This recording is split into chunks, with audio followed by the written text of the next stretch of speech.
성경에 공식적인 예배의 기록, 이 제사의 기록이 나타난 것은 창세기 4장입니다. 물론 에덴 동산에서부터 아담과 하와가 하나님과 함께 교제하면서 지났던 그 시간도 우리가 예배로 볼 수 있지만, 성경이 구체적으로 제사의 기록을 드러낸 것이 창세기 4장의 가인과 아벨의 제사입니다. 이 가인과 아벨의 제사를 우리가 눈여겨보면 아주 중요한 몇 가지 사실을 발견할 수 있어요. 창세기 4장 4절과 5절 말씀을 보면, 아벨은 자기도 양의 첫 새끼와 그 기름으로 드렸더니 여호와께서 아벨과 그의 제물은 받으셨으나 가인과 그의 제물은 받지 아니하신지라. 가인이 몹시 분하여 안색이 변했다. 여기서 중요한 것은 가인과 아벨이 하나님 앞에 각기 제사를 지냈는데, 그 제사를 지낼 때에 하나님이 그 제사를 대하시는 하나님의 태도입니다. 하나님이 누구의 제사는 받고 누구의 제사는 받지 않았다라는 이야기지요. 그런데 이것보다 더 중요한 것은 제사만 받고 제사만 받지 않은 것이 아니고, 그 제사를 받고 받지 아니함과 동시에 그 제사를 지낸 사람도 하나님이 받으시고 받지 않으셨다라고 성경이 기록하고 있습니다. 이것이 참 중요한 것입니다. 오늘 우리가 하나님 앞에 예배를 드리는데, 누구의 예배는 하나님이 받으시는 예배가 되고 누구의 예배는 하나님이 받지 않는 예배가 된다는 것이지요. 또한 그 예배의 행위를 하나님이 받으시고 받지 않으신 것만이 아니라, 우리의 찬양을 받고 받지 않으신 것만이 아니라, 우리가 드리는 그 예물을 하나님이 받고 받지 아니하신 것만이 아니라, 하나님이 우리를 받으시고 받지 않으셨다. 이것이 더욱더 무섭고 이것이 더욱더 중요한 이야기지요. 그러니까 하나님은 예배에 사람과 예배를 하나님은 묶어서 받으시거나 받지 아니하시거나 한다는 것입니다. 하나님이 받으시지 아니한 그 사람의 인생, 하나님이 받으시지 아니하는 그 예배, 하나님이 받지 아니하는 예배가 의미가 없듯이, 하나님이 받지 아니한 그 인생의 날들도, 그 인생의 삶도 의미가 없어지고 마는 것입니다. 그러므로 우리는 예배의 행위를 했다라고 하는 것에서 만족하거나 그것으로 우리가 할 일을 다 했다고 생각하면 좀 생각을 바꾸셔야 합니다. 우리의 관심은 하나님이 내 예배를 받으셨을까에 있어야 되고, 내가 하나님 앞에 온전히 드려져 하나님이 나를 받으셨는가, 이것이 우리의 관심이고 이것이 우리의 중요한 숙제여야 한다는 겁니다. 창세기 4장 16절 말씀을 보면, 가인이 여호와 앞을 떠나서 에덴 동쪽 놋 땅에 거주하더니, 이 가인과 아벨은 아담의 자손입니다. 아담의 자식된 이들이 하나님 앞에 분명히 제사의 행위를 드렸는데, 하나님이 누구 아벨과 아벨의 제사는 하나님이 받으시고 가인과 가인의 제사는 하나님이 받지 않으셨어요. 그러니까 어떤 결과가 주어졌느냐? 가인이 하나님 앞에 받아지지 아니하는 이 가인이 여호와 앞을 떠나는 이 엄청난 일이 벌어지고 맙니다. 그래서 예배에 우리의 운명이 달렸다고 하는 이야기가 바로 그런 이야기입니다. 예배에 화와 복이 달렸다는 이야기가 바로 그런 의미입니다. 그런데 이어지는 4장의 23절과 24절의 말씀을 보면, 라멕이 아내들에게 이르되 아다와 실라여 내 목소리를 들으라. 라멕의 아내들이여 내 말을 들으라. 지금 굉장히 부끄러운 상황이에요. 범죄한 상황인데도 아내들이여 내 말을 들으라 하면서 엄청나게 그 아내들 앞에 권위를 세우고 있는 이 모습을 볼 수 있죠. 그러면서 하는 말이, 나의 상처로 말미암아 내가 사람을 죽였고 나의 상함으로 말미암아 소년을 죽였도다. 가인을 위하여는 벌이 7배일진데 라멕을 위하여는 벌이 77배이리로다 하였더라. 그 아버지 가인이 아벨을 죽입니다. 그 자식이 사람을 죽입니다. 그래서 그들 스스로 깨닫게 해도 내 조상 가인의 벌은 7배이지만 후손된 우리는 77배의 하나님의 벌을 받고 있다라고 말하고 있어요. 예배가 이렇게 중요한 것입니다. 예배에 나의 화와 복이 달려있을 뿐만 아니라 내 후손의 화와 복이 달려있고 나와 내 후손 우리의 가문의 안녕과 복지가 오늘 우리가 드리는 예배에 달려있다는 것이, 이런 의미에서 여러분 2022년도에 우리가 정말 새로워지고 우리가 정말 다시 일어서는 하나님의 복이 우리에게 넘쳐나도록 부어지는 이런 한 해가 되기 위해서 우리는 뭘 결심해야 되느냐? 예배를 결심해야 합니다. 그리스도인의 출발이 예배로부터 시작이 돼요. A.W. 토즈라고 하는 이 사람은 이렇게 말했습니다. 하나님께서 사람을 부르셔서, 이 말은 하나님이 한 생명을 구원하셔서 가장 먼저 하는 것이 뭐냐? 월십, 예배자로 하나님이 사람을 세운다. 그러고 그 다음에 하나님이 워커, 일하는 자로 세운다 그랬어요. 하나님은 네가 예배자냐? 우리가 예배자로 세워지는데 하나님의 관심이 있다는 것 믿기를 축복합니다. 자, 본문 속에 우리가 오늘 읽었던 이 사마리아 여인을 보면 이런 점들을 우리에게 다 한꺼번에 가르쳐주고 있습니다. 본문에 등장하는 이 사마리아 여자, 수가라고 하는 동리에서 예수를 만났던 이 여자는 굉장히 기구한 운명의 삶을 살았던 여자예요. 18절 말씀을 보면 이렇게 기록합니다. 예수님께서 너에게 남편이 5이 있었고 지금 있는 자도 네 남편이 아니니 네 말이 참되도다.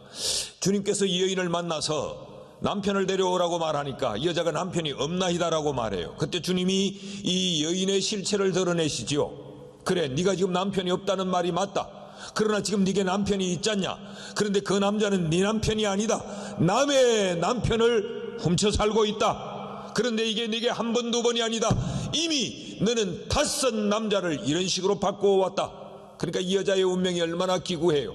분명히 이 여자의 인생이 고달프고 이 여자의 인생이 무언가 목이 말라 있고 이 여자의 인생이 어딘가 정상적이지 못하고 이 여자가 사람들로부터 지탄받는 자리에 또 자기의 남편이 아닌 남의 남편을 지금 훔쳐 사는 것을 볼 때 이 여자는 죄의 갈등 속에 살고 있는 여자가 틀림이 없어요.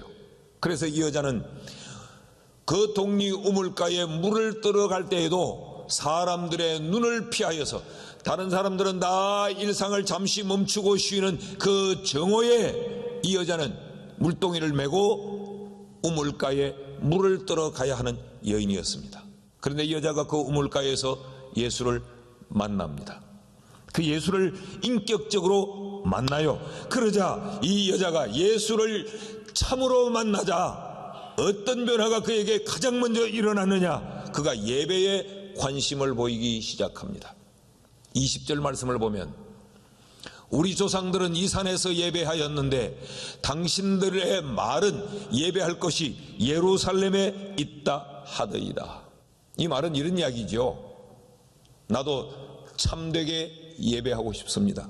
그런 이야기입니다. 여러분, 예배가 그리스도인의 출발이라는 사실을 우리에게 가르쳐주고 있는 거죠. 예배가 그리스도인의 출발이라면, 예배가 내 인생의 운명을 결정한다면 우리는 반드시 예배를 다시 한번 점검하고 예배를 다시 일으켜 세우고 예배를 붙들고 예배를 중심해서 우리의 인생을 살아야 한다는 것입니다. 여러분, 오늘 우리가 주일날 매주일 교회에 나옵니다. 아니, 주일날 교회에 나오지 않더라도 우리는 교회 생활을 하고 있습니다. 그 교회 생활의 가장 주된 관심, 내 감정이 영향을 받고 춤을 추는 것이 그게 뭐냐? 그것이 바로 내 삶의 우선순위예요. 오늘 우리가 이 본문을 살피는 것은 이 이유 때문에 그렇습니다. 하나님께서 예배하는 자를 찾는다는 말씀 때문에 그래요.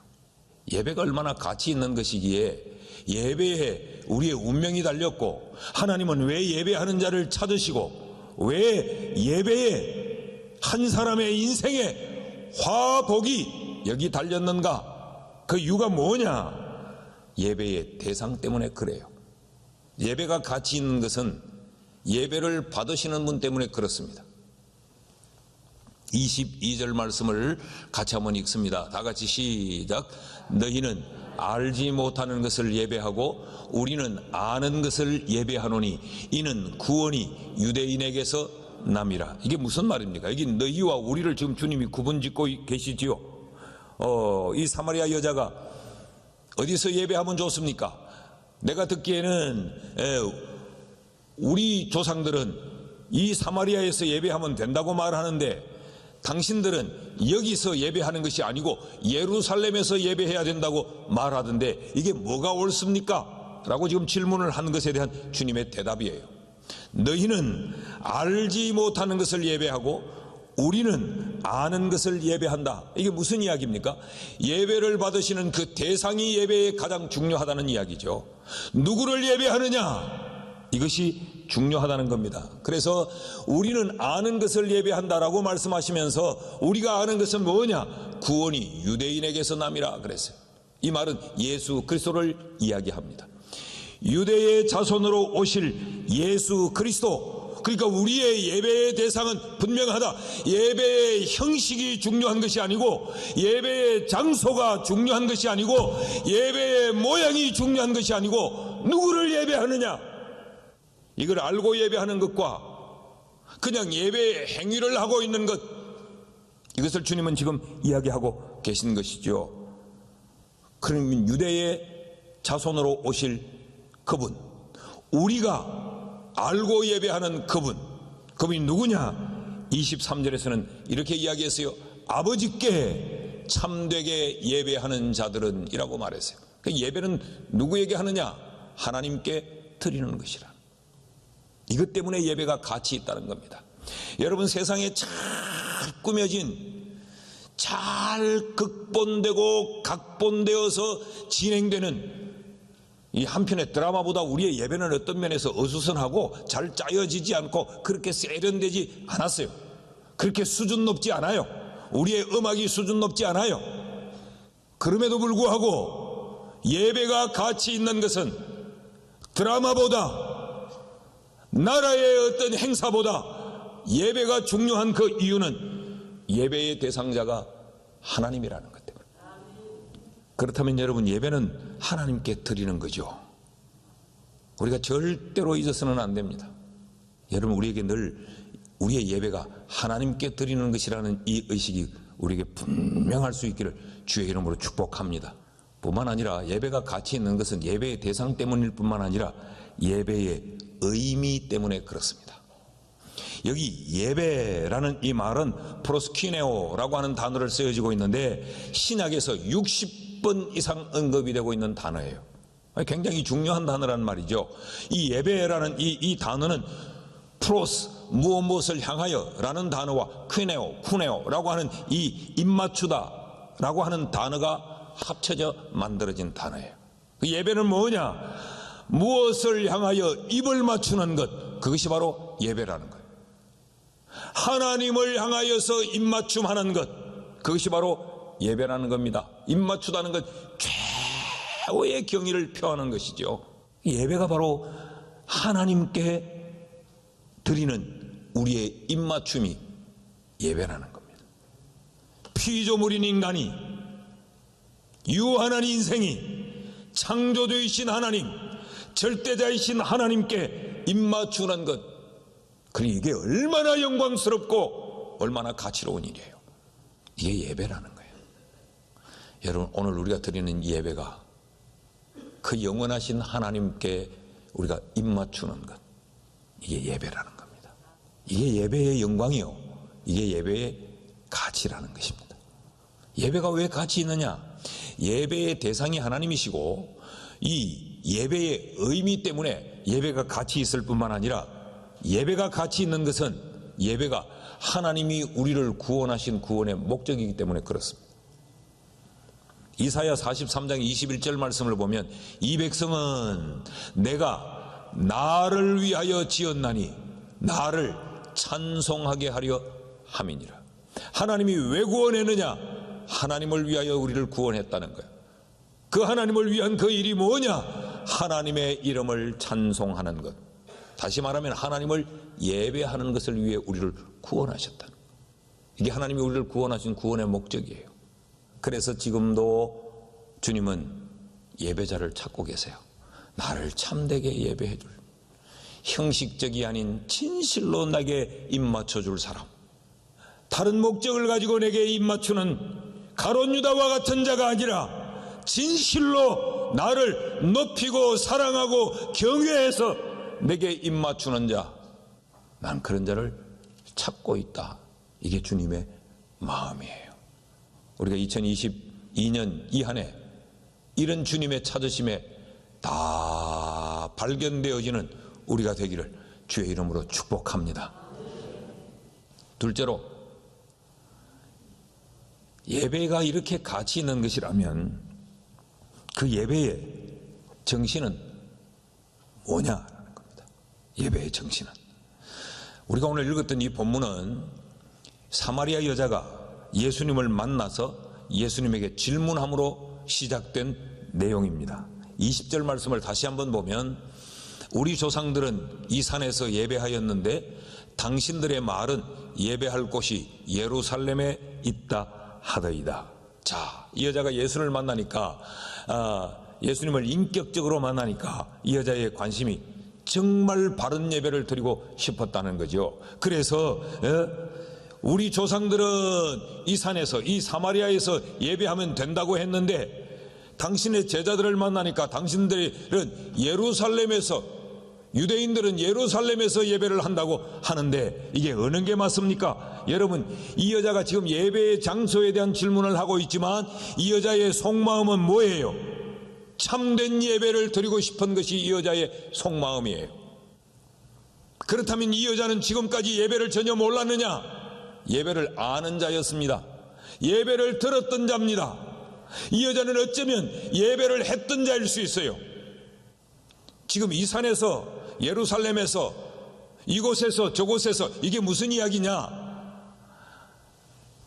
이스라엘이라는 나라가 남과 북으로 나누어졌죠. 그래서 이 북왕국 이스라엘이, 여로보암이 이 성전이 예루살렘에 있으니까 이들을 자신을 중심으로 한 나라로 딱 구성하는데 이게 방해가 되는 거죠. 그래서 국경을 폐쇄해버립니다. 예루살렘으로 예배하러 가지 못하도록 국경을 폐쇄시키고, 내가 너희들을 편리를 위하여서 이 사마리아에 내가 하나 산당을 짓겠다. 여기 산당을 지을 테니까 여기서 예배해라. 예루살렘까지 갈 필요 없다. 그리고 국경을 폐쇄했어요. 그러니까 사마리아에서 하나님을 믿는 사람들이 그 산당에서 제사를 지냈단 말이죠.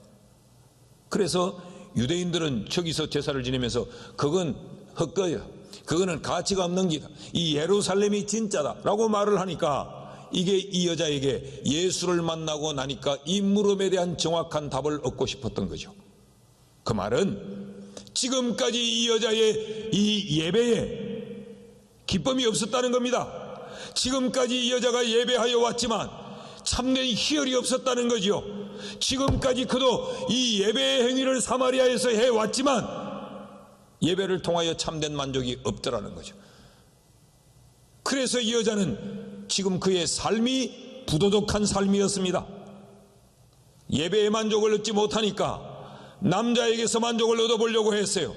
이 남자의 품에서 저 남자의 품으로, 저 남자의 품에서 또 저 남자의 품으로, 아니 다른 여자가 살고 있는 그 남자가 좋아 보여 그 남자의 품에 지금 안겨 있으면서도 이 여자는 인생의 참된 평안과 만족과 기쁨을 맛보지 못한 거예요. 근데 내가 만난 이 예수, 이 사람은 참된 예배에 대한 답을 줄 수 있겠다는 그 믿음 때문에 어디서 예배해야 진짜 예배할 수 있습니까? 라고 질문을 던진 거예요. 표면적으로는 장소에 대한 질문이지만 이 여자의 그 속마음은 참된 예배를 드리고 싶었던 거죠. 여러분, 우리에게 이런 마음이 있습니까? 이때 예수님의 대답을 보시면 두 가지입니다. 그 하나는 조금 전 말씀을 드렸듯이 예배의 대상이 중요하다. 그래서 21절 22절에 주님이 이렇게 말씀합니다. 예수께서 이르시되 여자여 내 말을 믿으라. 이 산에서도 말고 예루살렘에서도 말고 그 장소가 중요한 게 아니고 너희가 아버지께 예배할 때가 이르리라. 아버지께 예배해야 한다. 너희는 지금까지 알지 못하는 걸 예배했다. 그냥 종교의 행위만 했다는 거죠. 의식만 진행했다는 거죠. 우리는 안다. 예배의 대상이 누군지. 이 사실을 주님이 이야기해요. 그러니까 예배의 장소, 예배의 행위보다 더 중요한 것은 예배의 대상이다. 오늘 현대교회, 오늘날 현대교회의 이 성도들의 비극이 뭐냐? 예배의 방식과 예배의 형태에 집중하느라고 예배의 대상을 망각해버린 겁니다. 그러니까 하나님을 기쁘시게 하느냐 이것보다 내가 즐거우냐, 내 기준에 맞느냐, 내가 만족하냐, 내가 용납하느냐 이건 거죠. 따라하십시다. 예배는 하나님께 드리는 것이다. 로마서 12장 1절 말씀 같이 읽습니다. 시작. 그러므로 형제들아 내가 하나님의 모든 자비하심으로 너희를 권하노니 너희 몸을 하나님이 기뻐하시는 거룩한 산제물로 드리라. 이는 너희가 드릴 영적 예배니라. 다윗은 하나님의 법궤가 돌아오는 것을 보고 기뻐서 그 앞에 춤을 췄어요. 춤을 추다가 바지가 쑥 내려가 버렸어요. 그걸 보고 뭐라고 말합니까? 채통 없이 왕이 돼가지고 철삭거리고 그러다가 바지가 내려가고 저게 무슨 꼴이고. 그때 다윗이 유명한 말을 하죠. 나는 하나님 앞에서 뛰놀았다. 나는 하나님 앞에서 뛰놀았다. 그러니까 여러분 예배는 하나님이 받으시는 거기 때문에 내 감정에 내 기준에 예배를 맞추면 안 돼요. 내 기준에. 그렇게 되면 우리가 하나님께 예배를 하는 예배자가 아니고 우리는 예배의 판단자가 되고 예배 감독관이 됩니다. 혹시 우리가 그렇게 예배하지는 않나요? 또 하나, 예배에는 예배자가 중요하다는 겁니다. 23절 말씀을 보시면 아버지께 참되게 예배하는 자들은 영과 진리로 예배할 때가 오나니 곧 이때라. 아버지께서는, 예배를 받으시는 아버지께서는 자기에게 이렇게 예배하는 자들을 찾으시느니라.